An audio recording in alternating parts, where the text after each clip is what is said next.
ভগবতে বাসুদেবায়। অথ শ্রীমদ্ ভগবত গীতা একাদশ অধ্যায়। অর্জুন বিশ্বরূপ দর্শন যোগা। অষ্টত্রিশৎ শ্লোকা।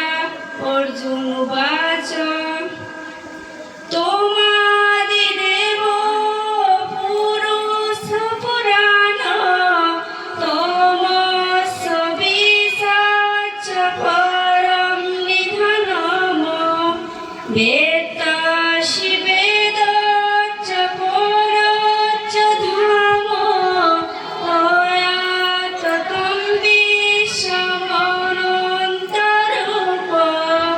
অনুবাদ: হে অনন্তরূপ, তুমি দেবগণের আদি, তুমি অনাদি পুরুষ, তুমি বিশ্বের পরম লয়স্থান, তুমি জ্ঞাত, তুমি জ্ঞাতব্য, তুমি পরম ধাম, সর্বব্যাপী তুমি আছো।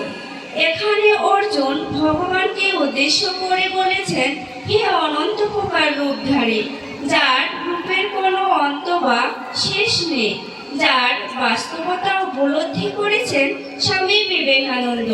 বহুরূপে সম্মুখে ছাড়ি কোথায় খুঁজি ঈশ্বর, জীবে প্রেম করে যেই জন সেই জন, সে বিষয়ে ঈশ্বর।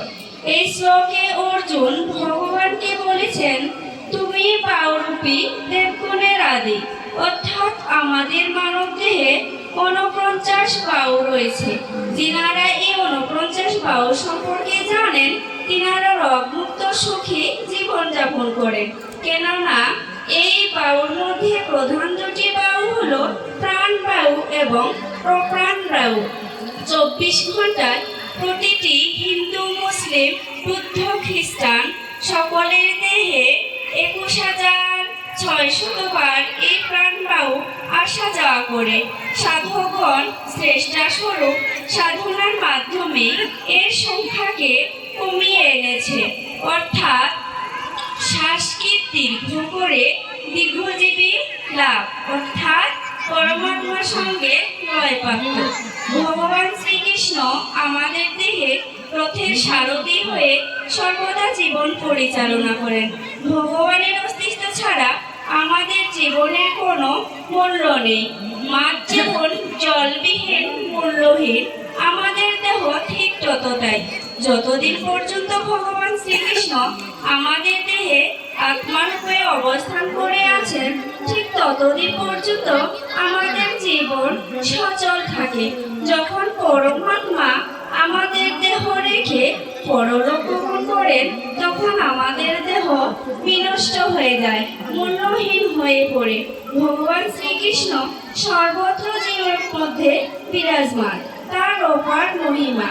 তিনি তার লীলার মাধ্যমে তার সৃষ্টির প্রকাশ করেছেন। তিনি অনন্ত, আদি, দেবগুণের অনাদি, পরমাত্মা ভগবান। এক গ্লাস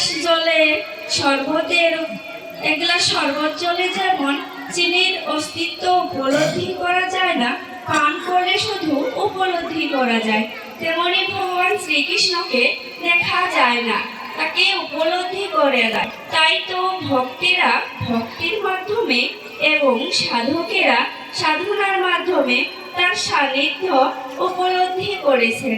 ভগবান শ্রীকৃষ্ণ আমাদের সৃষ্টিকর্তা, পালনকর্তা, সংহারকর্তা, আশ্রয়দাতা। শুধু ভক্তগণ, ভগবান শ্রীকৃষ্ণ আমাদের সকলের মধ্যেই আছেন। তিনি আমাদের একমাত্র জানার বস্তু। যেনারা তাহাকে জানেন, তাদের জানার আর বাকি কিছু থাকে না।